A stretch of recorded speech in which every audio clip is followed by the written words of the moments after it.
আসসালাহ। এই জন্য আল্লাহ পাক রব্বুল আলামিন যত বিধান দিয়েছেন আমাদের, সব বিধান জিবরাইল আলাইহিস সালামের মাধ্যমে আমাদেরকে দিয়েছেন। কিন্তু সালাত এমন একটা ইবাদত, এটা কোনো ফেরেশতার মাধ্যমে দেন নাই। সরাসরি আল্লাহ পাক রব্বুল আলামিন মুহাম্মদ রাসূলুল্লাহ সাল্লাল্লাহু আলাইহি সাল্লামকে জিবরাইল আলাইহিস সালামের মাধ্যমে বাইতুল মুকাদ্দাস নিয়ে যান। বাইতুল মুকাদ্দাসে নিয়ে যাওয়ার পর সকল নবীকে একত্রিত করে, সমাবেত করে, সালাত আদায় করে আবার ওখান থেকে ওনাকে আল্লাহ 7 আসমানের উপরে নিয়ে যান। 7 আসমানের উপর যাওয়ার পরে জিবরাইল আলাইহিস সালামের ভ্রমণ সীমানা শেষ হয়ে যায়। মুহাম্মদ রাসূলুল্লাহ সাল্লাল্লাহু আলাইহি সাল্লামকে রফরফ নামে একটা যানবাহন পাঠানো হয়, তার উপরে সওয়ার হন। সিরাতে মুস্তাফা নামে উর্দুতে একটি কিতাব আছে, আমি ভারতে পড়ার সময়, দেওবন্দে পড়ার সময় সে কিতাবটি পড়েছিলাম। ওইখানে এই ঘটনাটা এভাবেই উল্লেখ আছে, রাসূলুল্লাহ সাল্লাল্লাহু আলাইহি সাল্লাম এই রফরফে উঠতে যেতে যেতে যেতে 500 বছর রাস্তা একটি সাগর পেরিয়ে যান। বলে সুবহানাল্লাহ। এরপরে উনি যেতে যেতে শুনতে পান তাসরিফাল কলম, কলম যে লিখতেছে তার শব্দ। মা আয়েশা রাদিয়াল্লাহু তাআলা আনহা বলছেন, আপনি কি হাল রাআইতা রাব্বাক, আপনি কি আপনার রবকে দেখেছেন? তখন রাসূলুল্লাহ সাল্লাল্লাহু আলাইহি ওয়াসাল্লাম উত্তর দিয়েছিলেন, নূরুন আলা নূর, আমি শুধু নূরের পর্দা দেখেছি, আমি আল্লাহ পাক রব্বুল আলামিনকে দেখি নাই। এমন এক স্থানে আল্লাহ পাক রব্বুল আলামিন নিয়ে যান, সরাসরি আল্লাহ পাক রব্বুল আলামিন মুহাম্মদুর রাসূলুল্লাহ সাল্লাল্লাহু আলাইহি ওয়াসাল্লামের সঙ্গে কথা বলেন। আল্লাহু আকবার। এবং আল্লাহ পাক রব্বুল আলামিন 50 ওয়াক্ত সালাত ফরজ করে দেন। বলে সুবহানাল্লাহ। 50 ওয়াক্ত সালাত ফরজ করলে পরে মুহাম্মদ রাসূলুল্লাহ সাল্লাল্লাহু আলাইহি ওয়াসাল্লাম খুশিতে ফিরে আসছেন। মুসা আলাইহিস সালামের সঙ্গে সাক্ষাৎ হলো, বললেন আপনি আরো কমিয়ে নেন, খাফিফ, আপনি এটাকে কমিয়ে নেন, আপনার উম্মত পারবে না। রাসূলুল্লাহ সাল্লাল্লাহু আলাইহি ওয়াসাল্লাম ফিরে যান, বলেন আবার 5 ওয়াক্ত কমিয়ে দেন, আবার ফিরে যান, আবার কমিয়ে দেন। এই করতে করতে 50 থেকে 5 ওয়াক্ত সালাত আমাদের উপরে ফরজ করেন। এবং আল্লাহ রাসূল সাল্লাল্লাহু আলাইহি ওয়াসাল্লামকে ডাক দিয়ে বলা হয়, হাদিহি সালাহ খামসুনা, হাদিহি সালাহ খামসু সালাওয়াত বি50। এই 5 ওয়াক্ত সালাত হচ্ছে 50 ওয়াক্ত সালাতের নাই। অর্থাৎ কেউ যদি 5 ওয়াক্ত সালাত পড়ে তাহলে 50 ওয়াক্ত সালাত পড়ার নেকি পাবে। আমার কথা কি বুঝতে পেরেছেন? কি বুঝলেন? অল্প সময়ে আপনাকে কেমনে বুঝাই? কিচ্ছু বুঝার নাই। বুঝলে পারে আপনি কেমন মুসলমান। যে সালাত আল্লাহ পাক রব্বুল আলামিন মুহাম্মদুর রাসূলুল্লাহ সাল্লাল্লাহু আলাইহি ওয়াসাল্লামকে নিজে ডেকে সরাসরি নিজেই উপহার দিচ্ছেন এই উম্মতের জন্য, সেই উম্মত, সেই মানুষগুলো কিভাবে সালাত ব্যতীত থাকতে পারে? ভাইয়ের আমার, 5 ওয়াক্ত সালাত পড়লে 50 ওয়াক্ত সালাতের নেকি পাওয়া যায়। এমন একটি ইবাদত থেকে কেমনে বিমুখ থাকতে পারে? সুতরাং যে ব্যক্তি আল্লাহর প্রতি বিশ্বাস স্থাপন করেছেন, যে আল্লাহ পাক রব্বুল আলামিন 7 আসমান পেরিয়ে মুহাম্মদুর রাসূলুল্লাহ সাল্লাল্লাহু আলাইহি ওয়াসাল্লামকে তার নিকটে ডেকে সালাত দিয়েছেন, তার ডাকে কখনো পিছপাও থাকতে পারে না।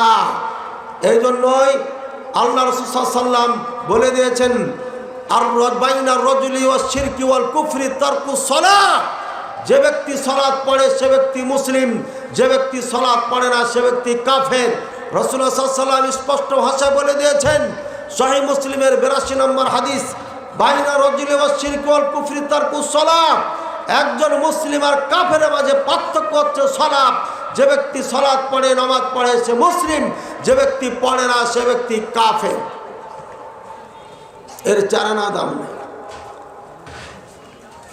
আমার গুরুত্বপূর্ণ সালাত রাসূলুল্লাহ সাল্লাল্লাহু আলাইহি ওয়াসাল্লাম পাওয়ার পর যখন মক্কায় চলে আসেন, আল্লাহ পাক রব্বুল আলামিন জিবরাইল আলাইহিস সালামকে পাঠিয়ে দেন। দ্বিতীয় নম্বর গুরুত্ব। 1 নম্বর গুরুত্ব আল্লাহ নিজে দেন, দ্বিতীয় নম্বর গুরুত্ব জিবরাইল আলাইহিস সালামকে পাঠিয়ে দিচ্ছেন, যাও জিবরাইল, আমার নবীকে, আমার হাবিবকে মুহাম্মদ রাসূলুল্লাহ সাল্লাল্লাহু আলাইহি সাল্লামকে তুমি সালাত শিখিয়ে আসো, কিভাবে সালাত পড়তে হবে।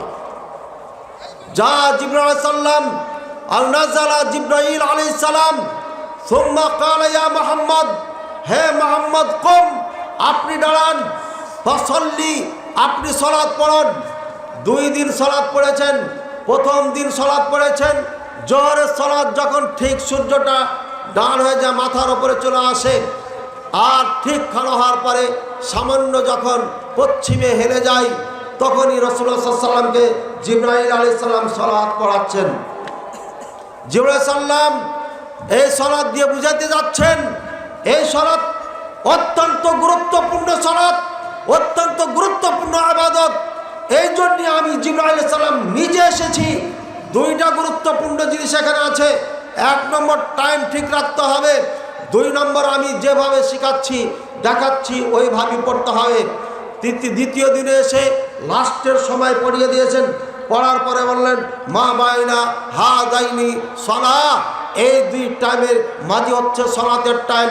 এরপরে রাসূল সাল্লাল্লাহু আলাইহি ওয়াসাল্লাম ভাষণে বলেন সল্লি লিওয়াক্তিহা, অর্থাৎ এই সালাত ফার্স্ট টাইমে পড়ো।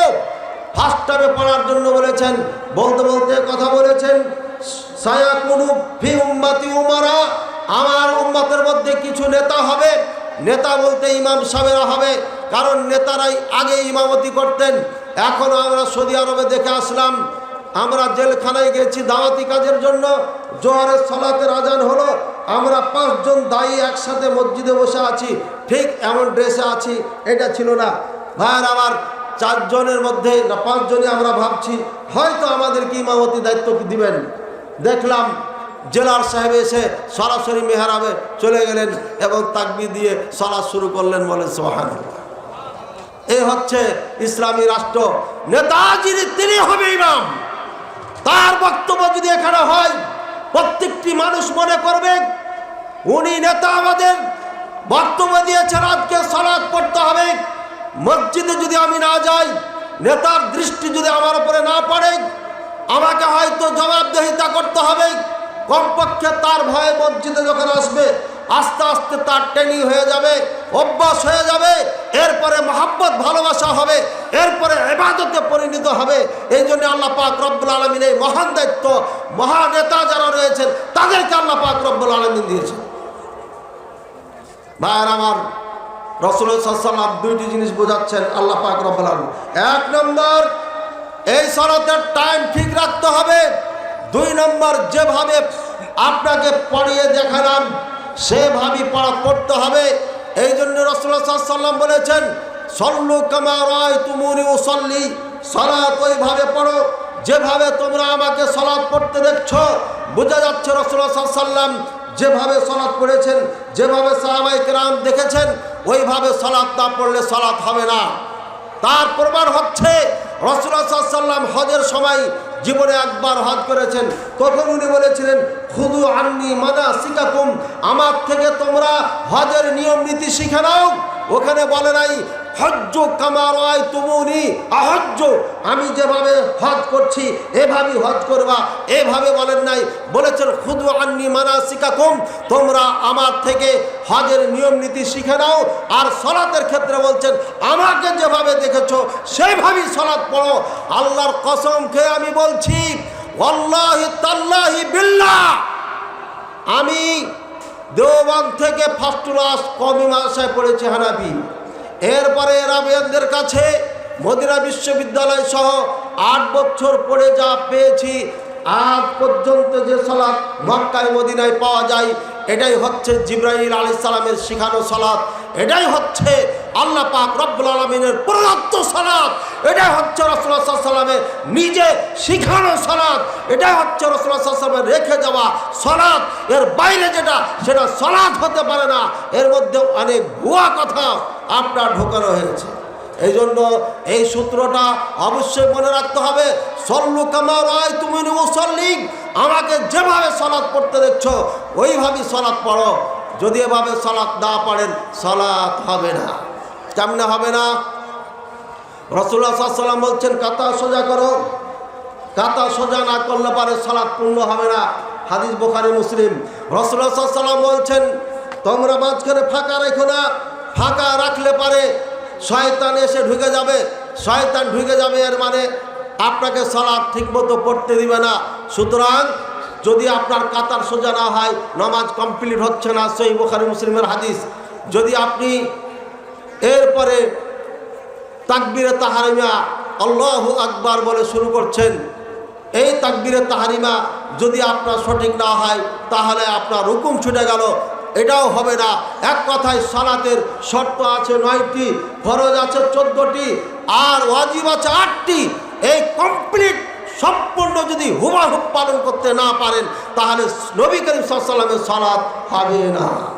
আল্লাহ তাআলা আমাদের বোঝার তৌফিক দান করুন। ভাইয়ের আমার, এই সালাত এত ইম্পর্টেন্ট সালাত।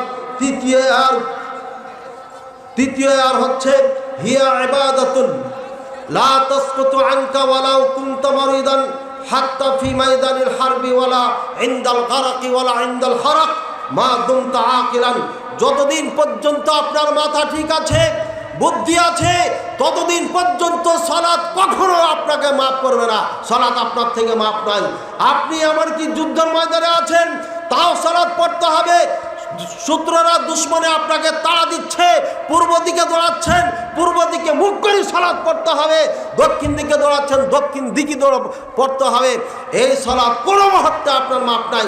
আগুনে পুড়তেছেন, এই মুহূর্তে সালাতের টাইম হয়েছে, এখনই আপনাকে সালাত পড়তে হবে।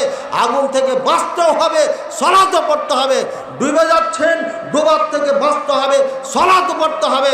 আমরা সফর করলে পারে বাসে ট্রেনে সালাত পড়ি না, একবারই যা 4 রাকাত সালাত পড়ি না, এটা চলবে না। যে অবস্থায় আছেন ওই অবস্থায় সালাত পড়তে হবে। এটা হচ্ছে এমন একটি ইবাদত, ওয়াহিয়া ইবাদাতুন লাইসা লিগাইরিহা শারতুন লিআদাইহা বিরুইয়া। এমন একটি শর্ত আল্লাহ পাক রব্বুল আলামিন যত বিধান দিয়েছেন কোনোটার ক্ষেত্রে কথা বলে নাই আমাকে যেমন করে দেখছো পড়তে ওইভাবে দেখ পড়ো, কিন্তু সালাতের ক্ষেত্রে আল্লাহ রাসূল সাল্লাল্লাহু আলাইহি ওয়াসাল্লাম বলেছেন আমাকে যেভাবে পড়তে দেখছো ওইভাবে পড়ো, অর্থাৎ আমার মতো না হলে তোমার সালাত হবে না। এই মর্মে অনেক দলিল আছে। 4 নম্বর হিয়া ইবাদাতুন লাহা কিতাবুন মাওকুত আই ওয়াক্তুন মুহাদ্দাদ। এমন একটি ইবাদত যার নির্দিষ্ট সময় আছে, সময়ের আগেও হবে না, পরও হবে না। হিয়া ইবাদাতুন 6 নম্বর হিয়া ইবাদাতুন 5 নম্বর হিয়া ইবাদাতুন ওয়াহিদা আমিলাহা আল্লামাহা জিবরিল আলাইহিস সালাম ওয়া যালিকা লি'ইদামি শানিহা। এমন একটি ইবাদত যে ইবাদত জিবরাইল সাল্লাম নিজে শিখিয়ে দিয়েছেন। পৃথিবীতে কোনো আমল, কোনো ইবাদত, কোনো শরিয়া, কোনো হুকুম, কোনো বিধান নিজে শিখান নাই, প্র্যাকটিক্যাল করান নাই, এটা উনি প্র্যাকটিক্যাল করিয়েছেন, বলেন সুবহানাল্লাহ। 6 নম্বর হিয়া ইবাদাতুন আমার আল্লাহু বিহা নবিয়াহু আইয়ামুরা আহলাহু বিসসালাহ বিহা। আল্লাহ এমন একটি ইবাদত আল্লাহ পাক রব্বুল আলামিন নিজেই নবীকে আদেশ করছেন, হে নবী ওয়ামুর আহলাকা বিসসালাহ, তোমার পরিবারকে সালাতের আদেশ করো। আল্লাহু আকবার। হিয়া 6 নম্বর হিয়া ইবাদাতুন 7 নম্বর হিয়া ইবাদাতুন আমারা বিহা আল্লাহু ওয়া ইয়াসাল্লিহা বিল্লাইলি। এমন একটি ইবাদত যেটা রাত্রে পড়ার জন্য আদেশ করেছেন। ওয়াহিয়া ইবাদাতুন ইউনাজি বিহা আব্দু রাব্বাহু। এমন একটা ইবাদত যে ইবাদতে সরাসরি আল্লাহর সাথে বান্দা কথা বলে, বলেন সুবহানাল্লাহ। হাদিসটি সহিহ বুখারী মুসলিমের। ইদা কামাল আব্দু ফিস সালাহ ইউনাজি রাব্বাহু। বান্দা যখন সালাতে দাঁড়িয়ে যায় তখন আল্লাহর সাথে কানে কানে কথা বলে। আল্লাহু আকবার। আল্লাহর সাথে কথা হয়। ইদা ক্বালা আল-আবদু আলহামদুলিল্লাহি রাব্বিল আলামিন ক্বালা রব্বুনা আযজা ওয়া জাল হামিদানি আবদি। আমার বান্দা আমার প্রশংসা করেছেন। 7টি আয়াত 7 বার পড়েন, 7 বারই আল্লাহ পাক রব্বুল আলামিন উত্তর দেন, বলেন সুবহানাল্লাহ। এটা আল্লাহর সাথে কথোপকথন হয়। হিয়া ইবাদাতুন তানহা আনিল ফাহশাই ওয়াল মুনকার। এমন একটি ইবাদত, এই ইবাদত পৃথিবীর সকল অন্যায় থেকে মুক্ত রাখবে আপনাকে।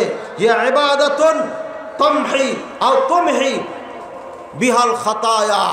এই ইবাদতের মাধ্যমে সব গুনাহগুলো মাফ হয়ে যায়। অগণিত ফজিলতের হাদিস শুনেছেন আপনারা। রাসূলুল্লাহ সাল্লাল্লাহু আলাইহি ওয়াসাল্লাম বলছেন আন্না নাহরান বিবাবি আহাদিকুম ইয়াক্তাসিলু ফিহি 5 মাররাত ফিল লাইলি ফিল ইয়াউমি ওয়ান নাহার। হে আমার বা উম্মত, উম্মতেরা, কাউরির বাড়ির সামনে যদি একটা নদী থাকে আর দিন রাত যদি 5 বার সে সেখানে গোসল করে, তাহলে কি হালিয়াব কামিন দারানি সাই, তাহলে কি কোনো ময়লা থাকবে? আর লা ইয়াবকা মিন দারানি সাই, না কোনো ময়লাই থাকবে না।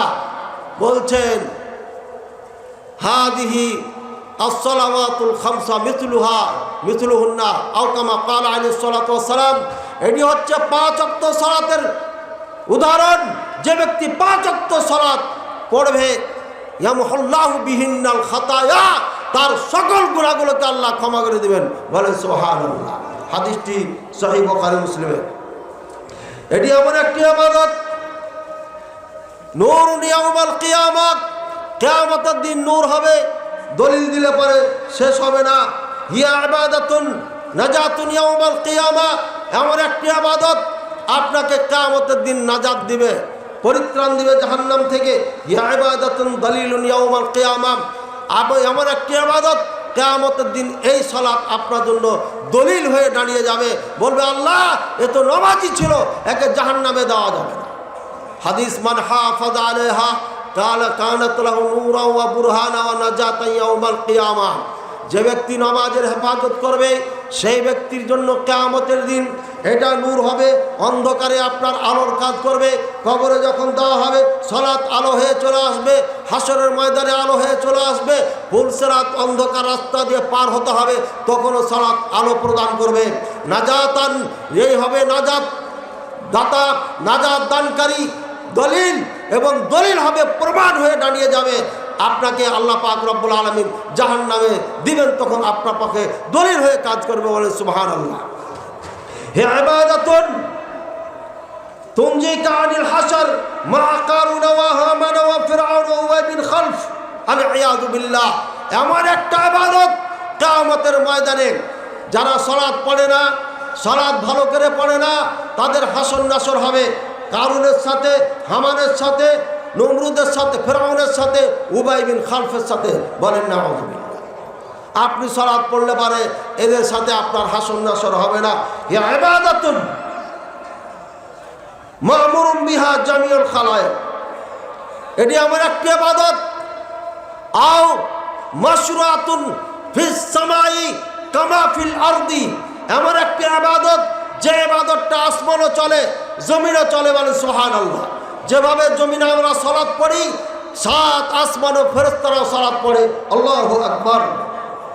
হে ইবাদাতুন লাহা শারতুত তাহারা, এমন একটি ইবাদত যেটার পবিত্রতা জরুরি, পবিত্র ছাড়া এই কাজ করা যায় না। দান খায়রাত করলে উজু লাগে না, ফরজ গোসলও লাগে না, যে কোনো সময় দান করতে পারেন। কিন্তু সালাত উজু ছাড়া, পবিত্র ছাড়া, পবিত্র জায়গা ছাড়া পড়া যায় না। আল্লাহু আকবার।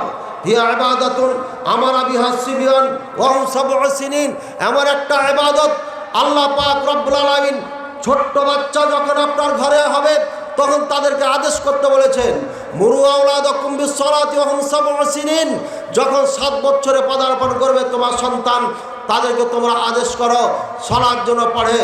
অদ্রিবুহুম ওয়া হুম 10 সিনিন, আর যখন তাদের 10 বছর বয়স হয়ে যাবে, না পড়লে অলসতা করলে পিটাইয়া পড়াও। আল্লাহু আকবার।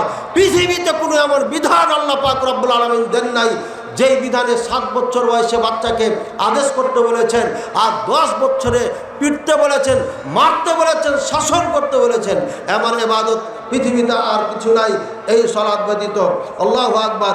হে ইবাদাতুন লিয়াজরিহা আমারা বিবিনাই বাইতিন খাসিন লাহা আই আল মসজিদ, এমন একটি ইবাদত যে ইবাদতের জন্য স্পেশাল ঘর নির্মাণের আদেশ দিয়েছেন আল্লাহ পাক রব্বুল আলামিন। এবং যারা ঘর নির্মাণ করবে, বানাল্লাহু বাইতান ফিল জান্নাহ, জান্নাতে আল্লাহ তার জন্য এমনই রাজপ্রাসাদ তৈরি করে দেবেন। আল্লাহু আকবার। এমন একটি ইবাদত, ইয়া ইবাদাতুন কাসামাহাল্লাহু বাইনাহু ওয়া বাইনা ইবাদিহি, এই আলোচনা চলে গেছে 5 নম্বর, আল্লাহ এবং বান্দার মাঝে এটাকে আল্লাহ ভাগ করে নিয়েছেন। 23 নম্বর, ইয়া ইবাদাতুন ইজতামা লিআজলিহা জামিউল আম্বিয়া, এমন একটি ইবাদত যার জন্য সকল নবীকে একত্রিত করা হয়েছিল বাইতুল মুকাদ্দাসে। ইয়া ইবাদাতুন আমারা লিআদাইহা বিতাইনিল ইমাম, এমন একটা ইবাদত যে এটা একা একা পড়লে চলবে না, ইমাম নিযুক্ত করতে হবে। আল্লাহু আকবার। দেখছেন কোনো পৃথিবীতে কোনো এমন ইবাদত নাই যার ইমাম লাগবে, কিন্তু সালাতের জন্য ইমাম লাগে।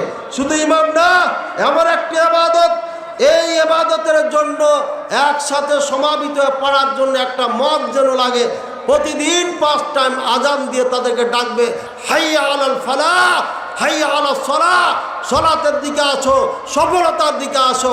এভাবে 5 বার দিনে রাতে ডাকতে থাকে। এমন ইবাদত পৃথিবীতে আল্লাহ কোনটাই দেন নাই এই ইবাদত ছাড়া।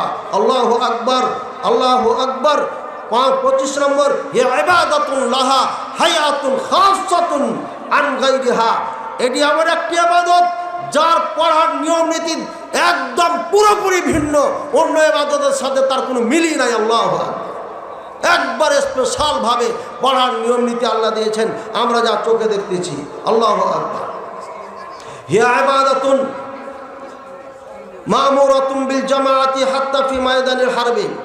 এমন একটি ইবাদত 26 নম্বর, যুদ্ধের ময়দানে পর্যন্ত দলবদ্ধ হয়ে জামাতবদ্ধ হয়ে পড়তে বলেছেন, আদেশ করেছেন। হিয়া ইবাদাতুন লিকুল্লি হারকাতিহা ওয়া আমালিহা আজরুন ওয়া সাওয়াবুন। এমন একটা ইবাদত প্রত্যেকটি কাজেই নেকি পাওয়া যায়। রফুল আদাইন করলে নেকি পাওয়া যায়, আমিন বললে পরে সব গুনাহ মাফ হয়ে যায়। আল্লাহু আকবার।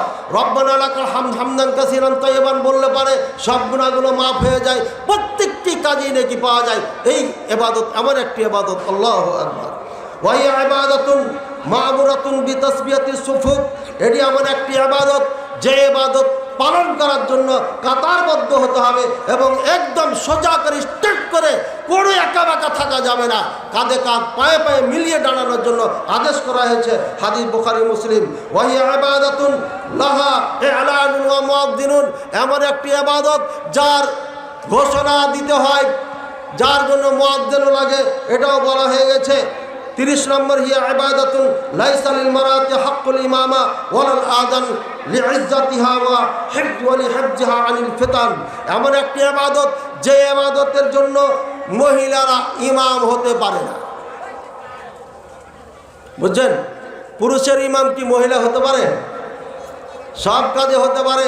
দেশের প্রধানমন্ত্রী হতে পারে, দেশের সব বড় বড় পদে হতে পারে, কিন্তু নামাজ এমন একটা ইবাদত কোন নেত্রী বলে না আজ থেকে নামাজ আমি পড়াবো, বলেছেন? কোন যুগে বলেছেন? এমন একটি ইবাদত যেখানে নারীর নেতৃত্ব চলে না। এই জন্য কোথাও নারীর নেতৃত্ব চলবে না, বাড়ি ছাড়া। স্বামীকে শুধু সে নেতামি করতে পারে, নেতৃত্ব দিতে পারে না, আজকে এ কাজটা করেন না, এ কাজটা করেন, কিন্তু আদেশ দিতে পারবে না, বাউন্ড করতে পারবে না, বাধ্য করতে পারবে না। পরামর্শের মাধ্যমে এইভাবে দিক নির্দেশনা দিতে পারবে। ভাইয়ারা আমার, বুঝেছেন তো না বুঝেন নাই? আল্লাহ পাক রব্বুল আলামিন বুঝার তৌফিক দান করুন। কেন? লিইজ্জাতিহা ওয়া লিহিফজিহা আনিল ফিতান। ফিতনার থেকে বাঁচানোর জন্য এবং তাদের সম্মান বৃদ্ধির জন্য আল্লাহ এই কাজ করেছেন। আমার স্ত্রী যদি আজান দেয় আল্লাহু আকবার, সুন্দর সুরিলা কণ্ঠ শুনে অনেক মানুষের ঘুম নষ্ট হয়ে যাবে। হবে না? হবে না? না? আমাদের শাইখুল হাদিস আব্দুল হক আজমি দেওবন্দের যখন পড়াচ্ছিলেন, বলছিলেন হাদিসের অনুবাদ করতে গিয়ে, আমি এক ওস্তাদের বাসায় গেছিলাম, মেয়ের ডাকটা এখনো কলিজায় গেঁথে আছে আমার, এখনো বলতে পারিনি, কিচ্ছু বলেনি, খালি বলেছে কে। এই কে শব্দটা নাকি ওর কলিজায় ঢুকে গেছে। কোড হে, ওরা তো কে বলে না, বলে কোড হো, এত কোড হে, এই কথাটাই তার কলিজায় ঢুকেছে। বুড়া হয়ে গেছে, চুল দাড়ি পেকে তুস্তিস হয়ে গেছে, শাইখুল হাদিস হয়ে গেছে, তারপরে তার কলিজার থেকে কথাটা বের হয় নাই।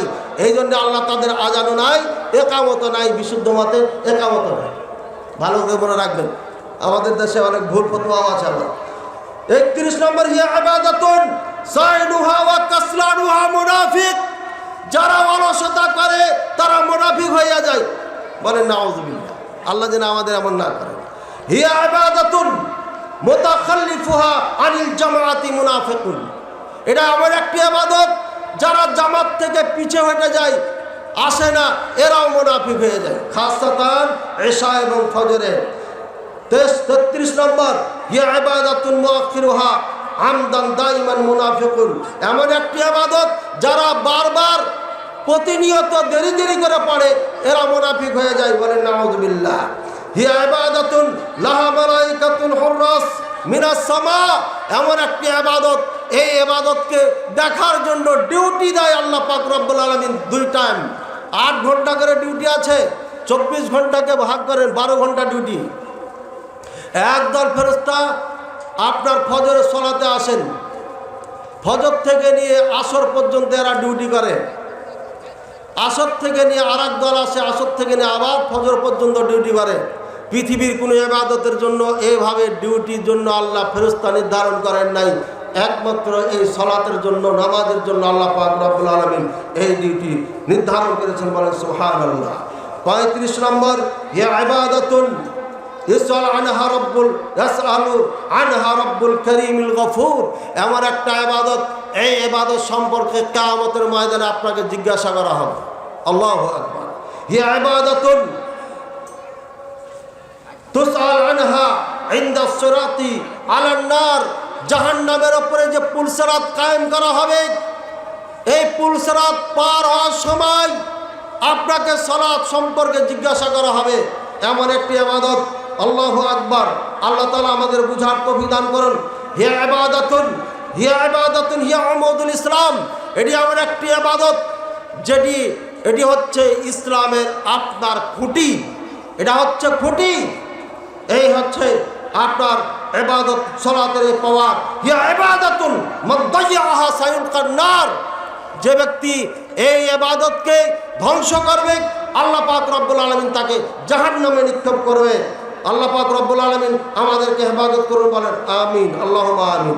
মান খালাফা মিন বাদিম খালফুন আদাউস সালাহ ওয়াত্তাবাউশ শাহওয়াত ফাসাউফা ইয়ালকাউনা গায়্যা। আয়াতটি খুব ভালো করে বোঝানো দরকার ছিল, সময় স্বল্পতার কারণে শর্টে বলে যাচ্ছি শুধু অনুবাদ। এমন এক দল আসবে, কিছু লোক হবে, এরা সালাতকে বরবাদ করবে, ধ্বংস করবে, এরা নিজের প্রবৃত্তির আনুগত্য করবে। নিঃসন্দেহে অতি শীঘ্রই এদেরকে আমি জাহান্নামে নিক্ষেপ করব। তারপরে আল্লাহ বলছেন ইল্লাল্লাযীনা, তবে হ্যাঁ ইল্লা, ওই ব্যক্তি, যে ব্যক্তি ঈমান আনবে, তওবা করবে, আবার ভালো কাজ করবে, তাকে আমি ক্ষমা করে দেব। সুতরাং যারা সালাতে আমরা অলসতা করেছি, সালাত ঠিক মতো পড়ি নাই, নিজকে মুসলিম মনে করি, আজকে থেকে তওবা করে আমরা সবাই রুজু হব, মসজিদমুখী হব, 5 ওয়াক্ত সালাত জামাতের সাথে পড়ব, একটি ওয়াক্ত যেন জামাত থেকে ছুটে না যায়। হিয়া ইবাদাতুন হিয়া ফারকুন বাইনাল মুসলিমি ওয়াল কাফির, এটি আমার একটি ইবাদত যেটা মুসলিম এবং কাফেরের মাঝে পার্থক্য। রাসূলুল্লাহ সাল্লাল্লাহু আলাইহি ওয়াসাল্লাম বলেছেন, মান তারাকা সালাতান মাকতুবাতান মুতাআম্মিদান ফাকাদ কাফার, যে ব্যক্তি ইচ্ছাকৃত ফরজ সালাত ছেড়ে দেয় সেই ব্যক্তি কাফের হয়ে যায়। আল্লাহ পাক রব্বুল আলামিন আরো বলেন ইল্লামান তাবু ইল্লাল্লাযীনা তাবু ওয়া আকামুস সালাতা ওয়া আতাবুজ যাকাতা ফাইখওয়ানুকুম ফিদ্দীন, তবে ওরা যারা তওবা করেছে, সালাত কায়েম করেছে, যাকাত আদায় করেছে, তারা হচ্ছে দ্বীনি ভাই। যদি না করে তাহলে দ্বীনি ভাই নয়। সূরা তওবার সম্ভবত 15 নম্বর আয়াত, স্পষ্ট দলিল কোরআন থেকে, যারা সালাত পড়ে না তারা মুসলিম নয়, তারা মুসলমান নয়। ইবনে ওয়াসালা ফতোয়া রয়েছে, যে ব্যক্তি সালাত পড়ে না সেই ব্যক্তির জানাজা পড়া যাবে না। যে ব্যক্তি সালাত পড়ে না মুসলিমদের কবরস্থানে কবর দেওয়া যাবে না। যে ব্যক্তি সালাত পড়ে না ওরসত্ব হিসাবে জায়দাদ সম্পদের ভাগ পাবে না। যে ব্যক্তি সালাত পড়ে, স্ত্রী পড়ে না, তালাক এই বন্ধন থাকে না। স্ত্রী পড়ে, স্বামী পড়ে না, তালাক এই বন্ধন থাকে না। দুইজনই না পড়লে দুইজনই মুসলমান থাকে না। ভাইয়ের আমার, সালাত হচ্ছে অত্যন্ত গুরুত্বপূর্ণ ইম্পর্টেন্ট ইবাদত। এই ইবাদত এত গুরুত্বপূর্ণ ইবাদত যা ভাষায় প্রকাশ করা যাবে না, এমন গুরুত্বপূর্ণ ইবাদত একটাই বক্তব্য মানুষের জন্য এনাফ ছিল, সেটি হচ্ছে আল্লাহ পাক রব্বুল আলামিন নিজে এটা মুহাম্মদ রাসূলুল্লাহ সাল্লাল্লাহু আলাইহি ওয়াসাল্লামকে দিয়েছেন। এর থেকে গুরুত্ব কি হতে পারে? ভাইয়ের আমার, আজকে আমাদের সম্মানী মেহমানগুলো বসে আছেন, আমাকে যদি কোনো কিছু দেয়, একটা কাগজে আমাকে গিফট করলো, মাদারি সাহেব এই কাগজটা আপনার আমি গিফট করলাম, দেখেন মধ্যে কিছু কথা আছে আমার ব্যাপারে, আপনি পড়েন। আমি করলাম কি, ছুঁড়ে ফেলে দিলাম, মেহমান কি খুশি হবেন না নারাজ হবেন? বলেন। আল্লাহ পাক রব্বুল আলামিন আমাকে আপনাকে 5 ওয়াক্ত সালাত দিয়েছেন। 5 বার মাত্র আল্লাহর সামনে মাথা নত করবেন, মাত্র 5 বার। 4 রাকাত সালাত পড়তে আমাদের মসজিদে 12 মিনিট লাগে, আর আমাদের ভাইদের মসজিদে 4 থেকে 5 মিনিট লাগে। এরপরে আপনি আর সালাত পড়তে পারছেন না, সময় নাই, পড়িয়েন না। অফিসে এত কাজ, আপনার সুন্নাত পড়ার সময় নাই। জোহরের টাইম হয়েছে, আপনি ওখানেই 4 রাকাত সালাত পড়ে নেন, আপনি মুসলিম। আসরের সময় হয়েছে, 4 রাকাত পড়েন। মাগরিবের 3 রাকাত, এশার 4 রাকাত, আর ফজরের 2 রাকাত, আপনি মুসলিম। কিন্তু যদি আপনি সালাত ছেড়ে দেন, আপনি কাফের। আপনাকে জানাজা পড়া যাবে না, দুআও করা যাবে না। বলেন, আল্লাহ তাআলা আমাদের বুঝার তৌফিক দান করুন। হিয়া ইবাদাতুন ইহদা আসাসিল ইসলাম, বুনিয়াল ইসলাম আলা খামসিন। এটা এমন একটা ইবাদত, যে ইবাদত ইসলামের 5টি স্তম্ভের একটি, যার নাই তার ইসলাম নাই। হাজি সালাতুল মাফরুদা বিনফসি রব্বিল করিম। আল্লাহু আকবার। ইমামুহা ওয়ালাকিন্নাল আসাফ ইমামুহা ওয়া মুআলিনুহা আই মুআদ্দিনুহা আরদা ওয়া আখসা ওয়া আদনা الناس في المجتمع وهو المأمور ومقتديه واميره لا حول ولا قوة إلا بالله। আমি যা আরবিগুলো পড়লাম আমার নিজের হাতের লেখা, আমার পক্ষ থেকে লিখেছি, কিন্তু সব কোরআন সুন্নাহর আলোকে আছে না নাই, এটা বলছি। এই কথাটা একটু কানে নিয়ে যান। আগেরগুলো তো নিবেনি, কিন্তু এটাও নিয়ে যান। এখানে কি লিখছি? এই ফরজ সালাত কে করেছেন? রব্বিল করিম, রব্বুল করিমিল গফুর, দয়াবান আল্লাহ পাক রব্বুল আলামিন ফরজ করেছেন। আর এটা আদায় সঠিকভাবে করার জন্য আদেশ করেছেন একজন ইমাম নিযুক্ত করুন, সঠিক টাইমে পড়ার জন্য একজন মুয়াজ্জিন নিযুক্ত করুন। রাসূলুল্লাহ সাল্লাল্লাহু আলাইহি ওয়াসাল্লাম ইয়ামানবাসীদেরকে বলেছিলেন, তোমরা চলে যাও বাড়িতে গিয়ে, দেশে গিয়ে তোমরা কি করবে? সালাতের যখন টাইম হবে তখন তোমরা একজন আজান দিবে, অর্থাৎ একজন মুয়াজ্জিন নির্ধারণ করবেন। রাসূলুল্লাহ সাল্লাল্লাহু আলাইহি ওয়াসাল্লাম সারা জীবন মুয়াজ্জিন রেখেছেন আর নিজে ইমামতি দায়িত্ব পালন করেছেন। এরপরে একজন তোমাদের মধ্যে যে ভালো কেরাত পড়তে পারে কোরআন, সে ইমামতি করবে। রাসূলুল্লাহ সাল্লাল্লাহু আলাইহি ওয়াসাল্লামের এই সালাত শুরু থেকে নিয়ে শেষ পর্যন্ত এই পদ্ধতিতে পড়ে যায়। এত গুরুত্বপূর্ণ ইবাদত, যেটি আল্লাহ পাক রব্বুল আলামিন নিজে প্রদান করেছেন, সরাসরি দিয়েছেন এবং জিবরাইল সাল্লামের মাধ্যমে শিখিয়ে দিয়েছেন। এই জিবরাইল সাল্লামের কাজটা ইমাম সাহেব করছেন, মুহাম্মদ রাসূলুল্লাহ সাল্লাল্লাহু আলাইহি ওয়াসাল্লামের কাজটা ইমাম সাহেব করছেন। আর এই ইমাম সাহেব হচ্ছে সব থেকে আপনার আমার সমাজের মাঝে নিচু শ্রেণীর মানুষ। এর কোনো দামই নাই। টাকা থাকলে দাম আছে, টাকা না থাকলে আর দাম নাই। চেহারা সুন্দর হলে দাম আছে, চেহারা সুন্দর হলে না হলে দাম নাই। ভাইয়ের আমার, এটা হচ্ছে স্থান, সরাসরি জিবরাইল আলাইহিস সালামের স্থান। সর্বপ্রথম ইমামতি কাজ করেছেন জিবরাইল আলাইহিস সালাম। এটা স্থান হচ্ছে মুহাম্মদুর রাসূলুল্লাহ সাল্লাল্লাহু আলাইহি ওয়াসাল্লামের। সুতরাং এই কাজ, এই দায়িত্ব যিনি পালন করেন, ওই সমাজের সব থেকে দামি মানুষ সেই ব্যক্তি, তাকে সম্মান ইজ্জত করতে হবে। আল্লাহ পাক রব্বুল আলামিন আমাদেরকে সবাইকে বোঝার তৌফিক দান করুন, আমিন, আল্লাহুম্মা আমিন। শেষে আপনাদের থেকে একটু দোয়া চেয়ে বিদায় নিব। সেটি হচ্ছে, আপনারা সবাই প্রায় মানুষই আমাকে ছিলেন, যেহেতু আমি জামিয়া সালাফিয়ার এই রূপগঞ্জের প্রথম শিক্ষক, প্রথম প্রিন্সিপাল। এই এলাকায় দীর্ঘদিন চলাফেরা আছে, চিনেন, জানেন। আলহামদুলিল্লাহ, আল্লাহর অশেষ মেহেরবানিতে 16 সাল থেকে এ পর্যন্ত এখন আমার 3টি মাদ্রাসা, রাজশাহীতে 8টি, নোয়াগাঁয় 2টি বালক বালিকা। বিশাল বড় দায়িত্ব আমার মাথায় এসেছে। আসলে আমি চাই নাই যে 3টা প্রতিষ্ঠান বানাবো। ইচ্ছা ছিল রাজশাহী থেকে হিজরত করে নোয়াগাঁয় যাব, ওখানে আবাদ করব। কিন্তু দেখা যাচ্ছে রাজশাহীটা জমজমাট হয়েছে। ভারত থেকে ছাত্র এসেও লেখাপড়া করছে, আলহামদুলিল্লাহ। গতবার 7 জন পড়ে গেছে, এবার 3 জন এসে ভিসা সংক্রান্ত পরে, কুরবানি পরে আসতে পারে নাই।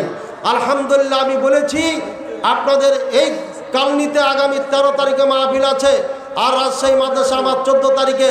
কালনির মাহফিলে আমি বলেছিলাম, আমি এই জাতিকে ইনশাআল্লাহ আলেমে দিন, পাক্কা সাচ্চা কেতাবি আলেম আমি উপহার দিবই। আলহামদুলিল্লাহ সেটা সক্ষম হয়েছি। বলেছিলাম 3 বছর পড়লে আরবি বলতে পারবে, লিখতে পারবে, পড়তে পারবে।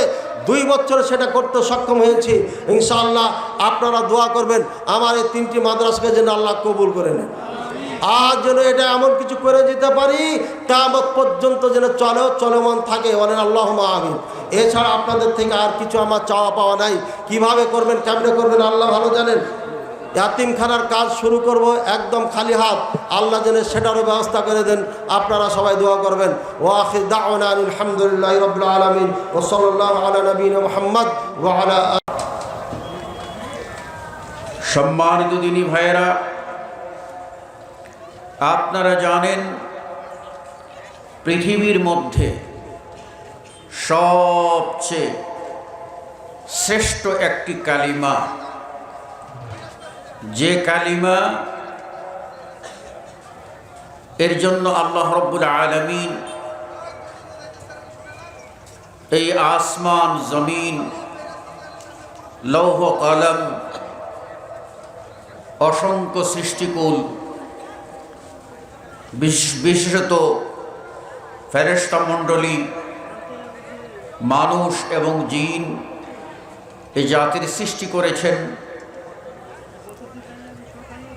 সে কালিমাটি হচ্ছে লা ইলাহা ইল্লাল্লাহ। এর উপরে কোনো শ্রেষ্ঠ কালিমা নাই। এজন্য মূসা আলাইহিস সালাম আল্লাহর কাছে আবেদন করেছিলেন যে আল্লাহ আমাকে একটা স্পেশাল কালিমা শিখিয়ে দাও যা আমি পাঠ করব। আল্লাহ বললেন, মূসা তুমি বলো লা ইলাহা ইল্লাল্লাহ। মূসা আলাইহিস সালাম বললেন, এ তো সবাই বলে, এর বিশেষত্ব কোথায়? আমি তো স্পেশাল কিছু চেয়েছিলাম। তখন আল্লাহ রাব্বুল আলামিন বললেন, মূসা এই দুনিয়া এবং দুনিয়ায় যা কিছু আছে এবং আসমান ও আসমানে যা কিছু আছে সব কিছু যদি এক পাল্লায় তুলো আর অপর পাল্লায় লা ইলাহা ইল্লাল্লাহ এই কালিমাটাকে তুলে দাও, তাহলে লা ইলাহা ইল্লাল্লাহ যে পাল্লায় উঠবে ওই পাল্লাই ভারী হবে। রাসূল সাল্লাল্লাহু আলাইহি ওয়াসাল্লাম বলছেন, আফজালুয যিকরি কাউলু লা ইলাহা ইল্লাল্লাহ। সবচেয়ে উত্তম জিকির হলো লা ইলাহা ইল্লাল্লাহ বলা। এটা হচ্ছে মুমিন ও কাফিরের ভিতরে পার্থক্য নির্ধারণী চূড়ান্ত বাক্য লা ইলাহা ইল্লাল্লাহ।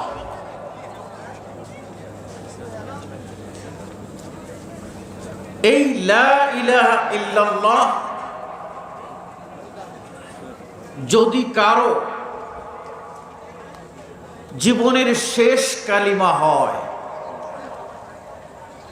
মৃত্যুর আগে দুনিয়া থেকে বিদায় নেওয়ার আগে দুনিয়ার লাস্ট কালিমা, সর্বশেষ কালিমা যদি কেউ লা ইলাহা ইল্লাল্লাহ পড়তে পারে, তার ফজিলত সম্পর্কে রাসূল সাল্লাল্লাহু আলাইহি ওয়াসাল্লাম বলছেন, মান কানা আখিরু কালামিহি মিনাদ দুনিয়া লা ইলাহা ইল্লাল্লাহ। দুনিয়া থেকে বিদায়ের সময় যার সর্বশেষ কথা হবে লা ইলাহা ইল্লাল্লাহ, দাখালাল জান্নাহ, সে জান্নাতে প্রবেশ করবে। আল্লাহ রাসূল সাল্লাল্লাহু আলাইহি ওয়াসাল্লাম দুনিয়াতে এসেছিলেন এবং এই 23 বৎসরের নবুয়তি জিন্দেগি যে কালিমা প্রচার ও প্রসারের মেহনতে ব্যয় করেছিলেন তা হলো লা ইলাহা ইল্লাল্লাহ।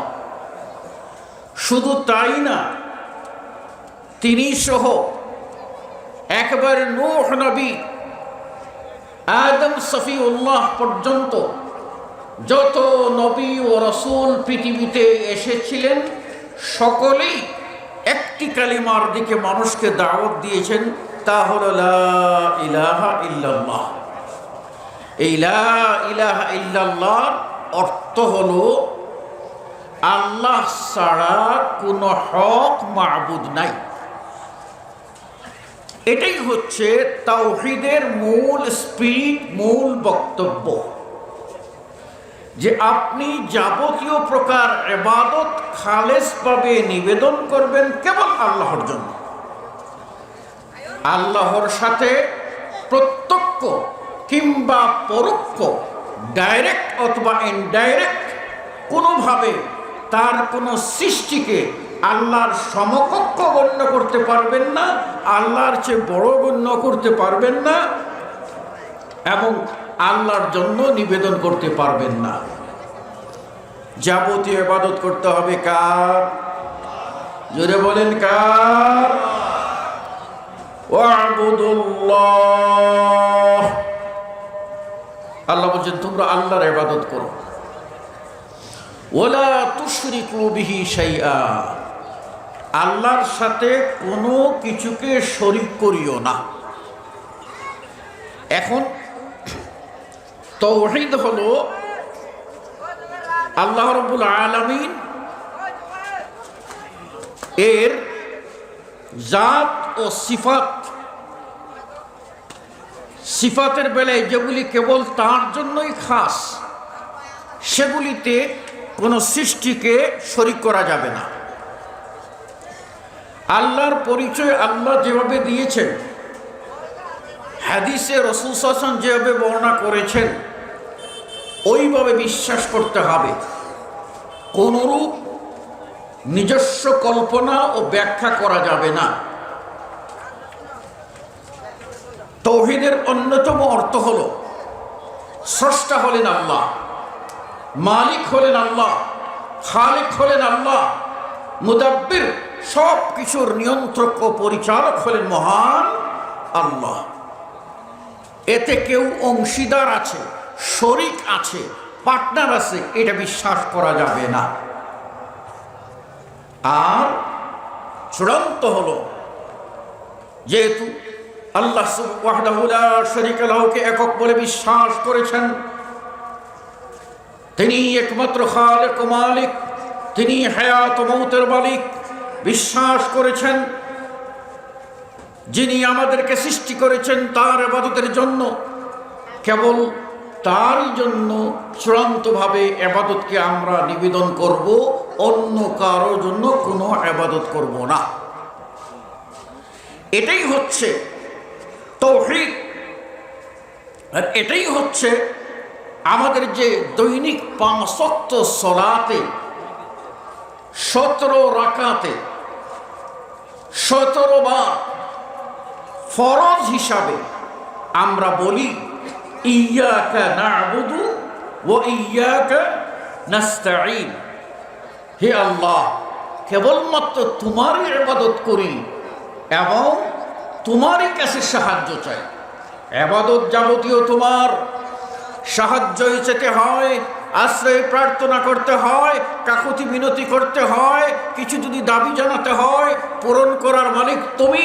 তুমি ছাড়া কারো কাছে হাত পাতবো না, তুমি ছাড়া কারো কাছে আশ্রয় চাইবো না, তোমার উপরেই ভরসা করব, যেগুলিতে কেবল তুমি হকদার, যেগুলিতে কোনো সৃষ্টির ন্যূনতম অংশীদারিত্ব নাই, আমরা সেগুলিতে কোনো সৃষ্টির উপরে ভরসা করতে পারি না।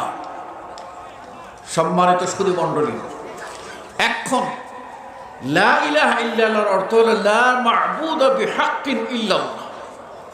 এর বিপরীতটাই হলো শিরক। আল্লাহর শরীক আছেন, আল্লাহর অংশীদার আছেন তার সৃষ্টিতে এবং তার পরিচালনায়, এমনকি ইবাদত পাওয়ারও কেউ অংশীদার আছেন, এই বিশ্বাস করা আর এই মর্মে কোনো ইবাদত কোনো সৃষ্টির জন্য উৎসর্গ করা, এরই নাম হলো শিরক। এই শিরিক আল্লাহ রাব্বুল আলামিন নিষেধ করে দিয়েছেন। বলছেন ওয়া'বুদুল্লাহ, কেবল আল্লাহর ইবাদত করো, ওয়ালা তুশরিকু বিহি শাইআ, আল্লাহর সাথে কোনো বস্তুকে শরীক করিও না। আল্লাহ বলছেন ওমা আরসালনা মিন ক্বাবলিকা মির রাসূলিন, হে নবী আপনার আগে যত রাসূল আমি প্রেরণ করেছি সব নবী ও রাসূলকে একটাই মিশন দিয়ে, একটাই দায়িত্ব দিয়ে, একটাই কর্তব্য দিয়ে পাঠিয়েছি, সেটা হলো আন্নাহু লা ইলাহা ইল্লাল্লাহ, আল্লাহ ছাড়া কোনো ইবাদতের হকদার কেউ না। এটাই হলো আসল কথা। সুতরাং আমরা প্রকাশ্য যে ইবাদতগুলি করব, সালাত আদায় করব, সালাতের মধ্যে সবচেয়ে গুরুত্বপূর্ণ হলো মাথা ঝুঁকানো, রুকু করা, চূড়ান্ত হলো সিজদা করা। সবগুলির পাবেন একমাত্র আল্লাহ, অন্য কোনো সৃষ্টি এগুলি পেতে পারেন না।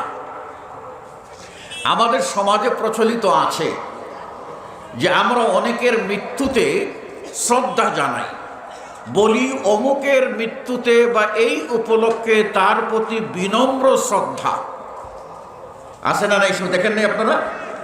বিনম্র শ্রদ্ধা, এই বিনম্র শ্রদ্ধা হলো একেবারে সম্পূর্ণ গায়াতুত তাযাল্লুল, সম্পূর্ণ নিজের আমিত্বকে সারেন্ডার করে একেবারে পূর্ণ ভক্তি সহ নিজেকে একেবারে তুচ্ছ মনে করে কারোর সামনে শ্রদ্ধা নিবেদন করাকে কি বলা হয়? আপনার বিনম্র শ্রদ্ধা বলা হয়। কাজেই এই বিনম্র শ্রদ্ধা পাওয়ার একমাত্র মালিক হলেন মহান আল্লাহ। দুনিয়ার কোন সৃষ্টি আমাদের কাছে আমাদের সম্পূর্ণ ভক্তি উজাড় করে দিয়ে তার জন্য মাথা ঝুঁকাবো, তার জন্য আমরা মাথা নিচু করে দাঁড়িয়ে থাকবো আর দাঁড়িয়ে ভক্তি জানাবো, এইরকম সুযোগ ইসলাম কাউকে দেয় নাই। সিজদার মালিক হলেন একমাত্র আল্লাহ।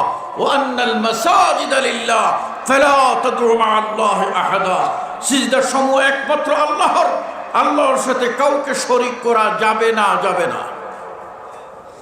এবার আসুন, কেউ যদি শরীক করে তাহলে তার পরিণতি কি, ভয়াবহতা কি? শিরক, এক নম্বরে শিরক, দুনিয়ায় যত নাফরমানি আছে, যত পাপ আছে, এই পাপের মধ্যে সবচেয়ে বড় পাপ, এক নম্বর বড় পাপ হলো আল্লাহর সাথে শিরক করা। এই ব্যাপারে আমরা জানি যে আল্লাহ রাসূল সাল্লাল্লাহু আলাইহি ওয়াসাল্লামকে সাহাবী জিজ্ঞাসা করলেন, আইয়ুয যামবি ইনদাল্লাহি আযম, সবচেয়ে বড় পাপ, আল্লাহর কাছে সবচেয়ে ভয়াবহ পাপ কোনটি?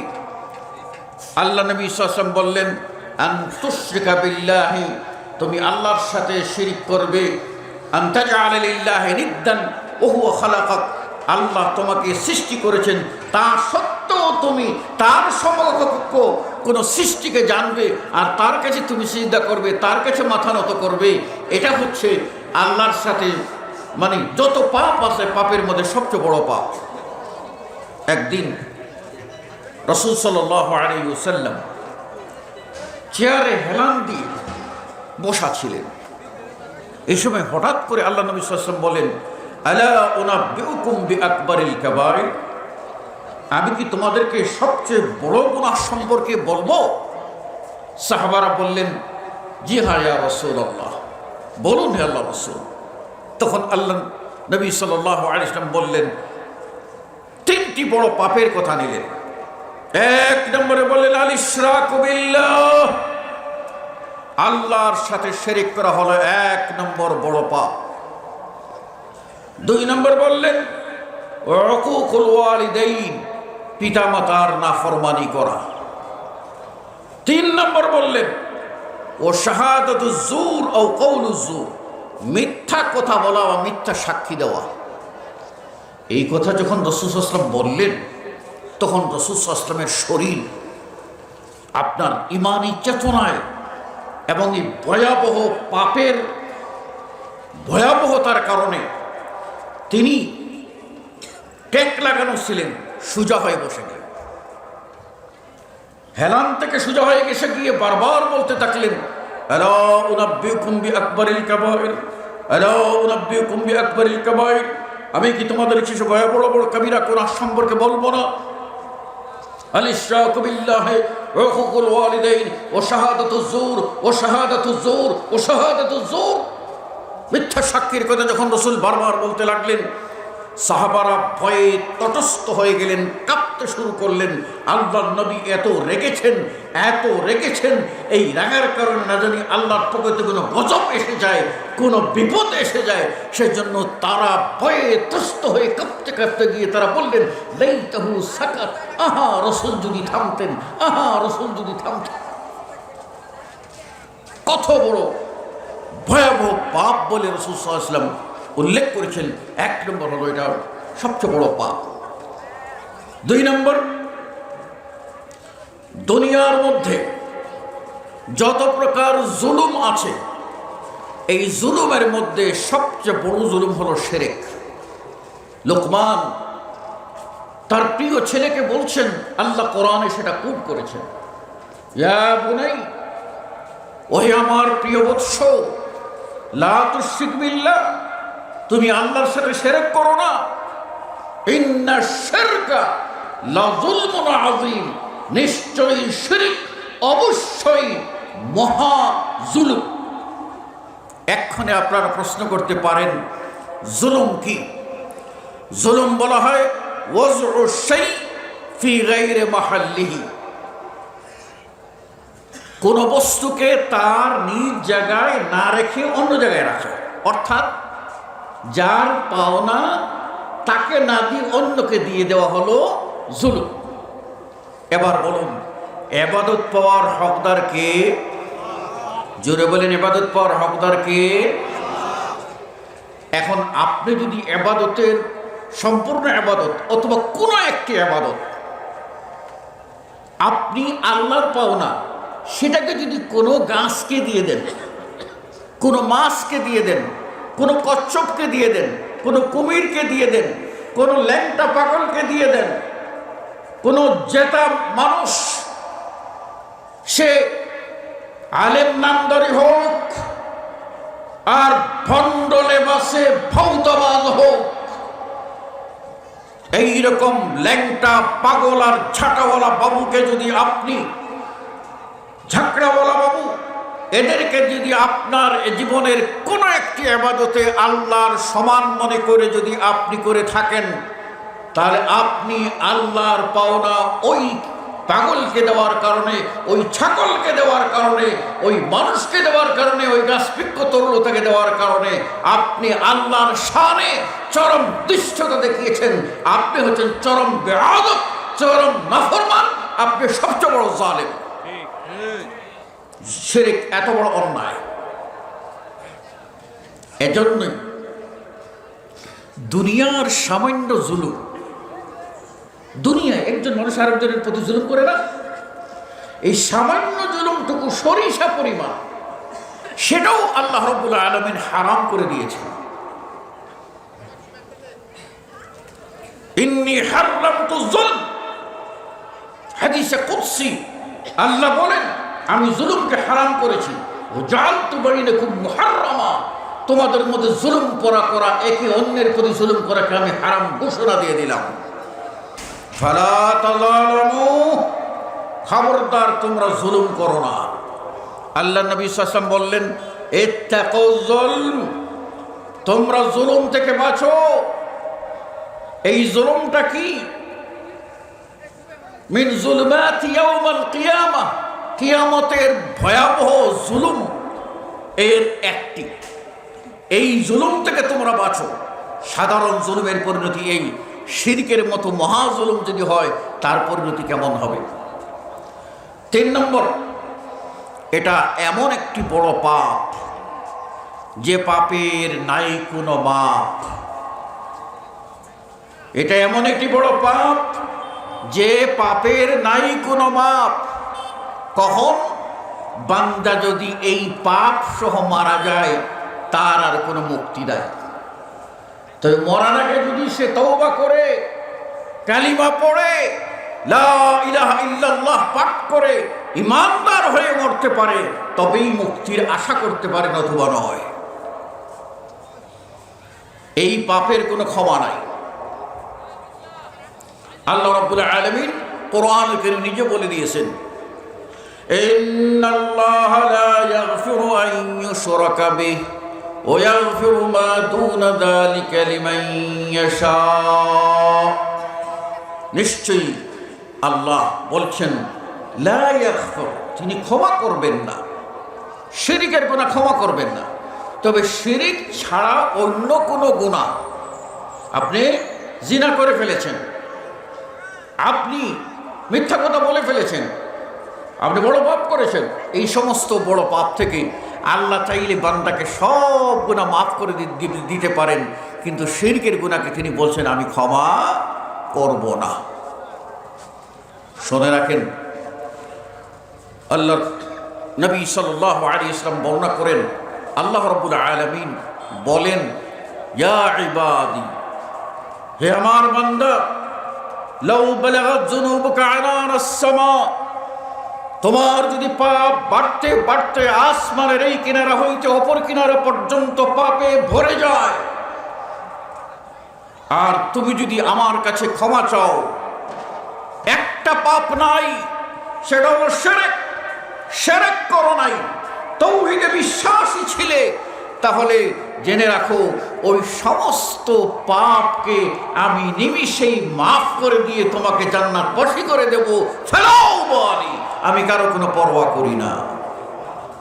চিন্তা করছেন?